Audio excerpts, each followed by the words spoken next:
Good morning. We are in Moseley, where Lord of the Rings was written.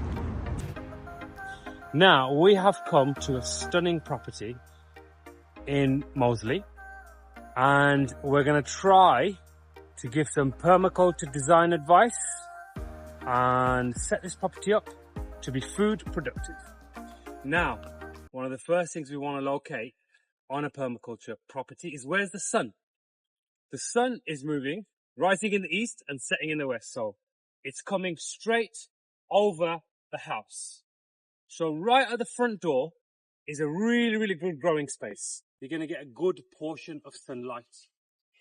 We're also surrounded by a lot of mature trees. Now, these mature trees are going to be a big shade protector. So sun-loving plants, we're not really going to have a great success with them.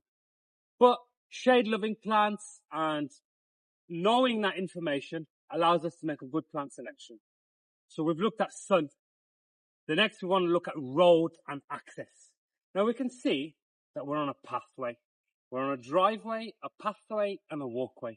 So people are going to come in, they're going to drop their cars and they're going to go to the front door.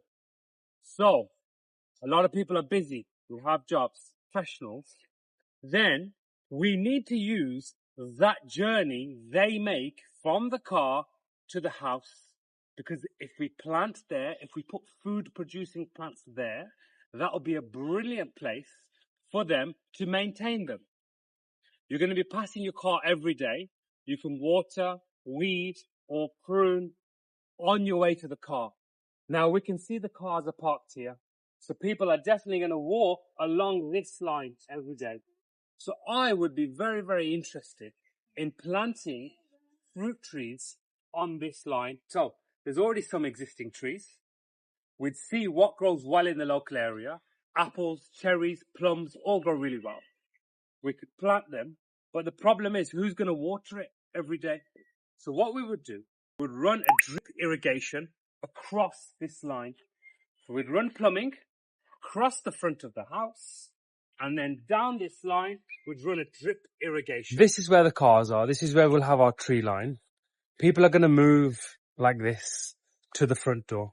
Now, the front door, it would be nice if we put plants to make it nice.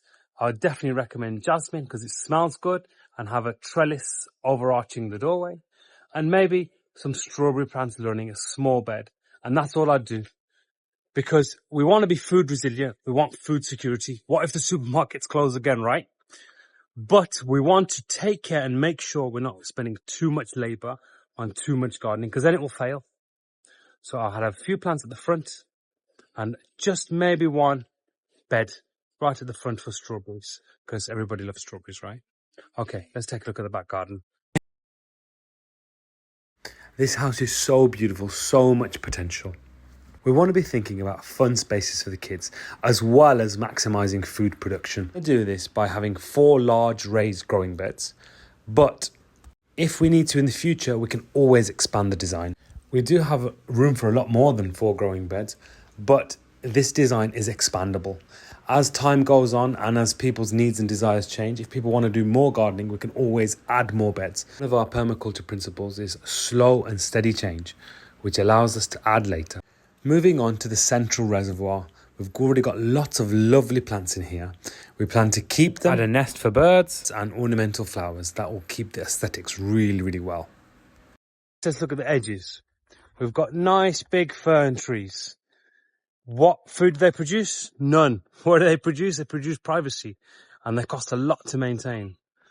Do we want to chop them down and put fruit producing trees? Yes, we do, but that's a drastic move.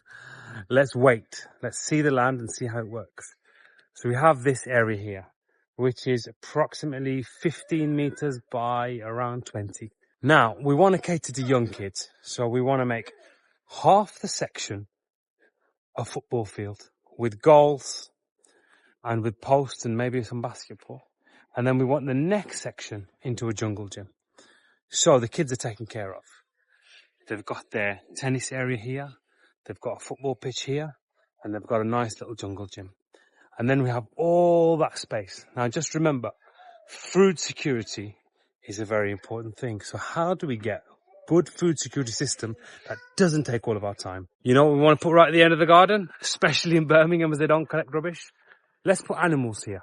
Let's put some low maintenance animals. If we ever upscale, let's put the animals here. But if we did put the animals here, the house is quite far away, maybe 40 meters, 50 meters. Are people really going to come to check on the chickens? And are the foxes going to have a buffet? Maybe. So what I would start off here is trees. I'd chop this hedge down and I'd go forward with, you guessed it, syntropic agroforestry. Which basically is a posh word for planting an orchard. There's 4 nice apple trees here.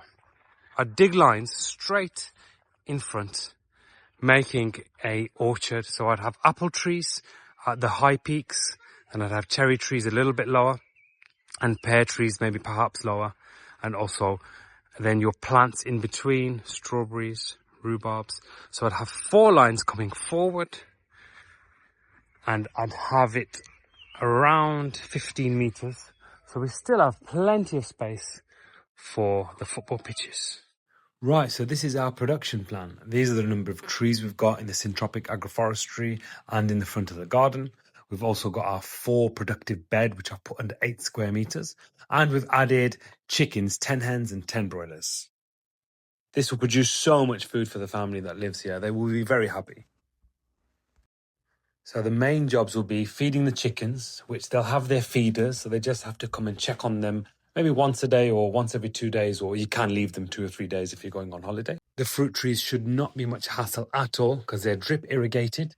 So all you do is turn the tap on and that can be on the timer. The main efforts are going to be in growing our potatoes, onions and tomatoes. We know the yield, we know the labor costs, but what are the actual financial costs going to be? Well, the most financial cost is going to be in the chicken care.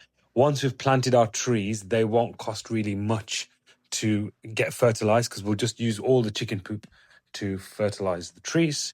And the vegetables, hopefully we can borrow seedlings from our neighbors, and that's what generally gardeners do and in the allotments, so we'll have to buy a little bit, no worries. And then the most of the cost will be in the chicken feed.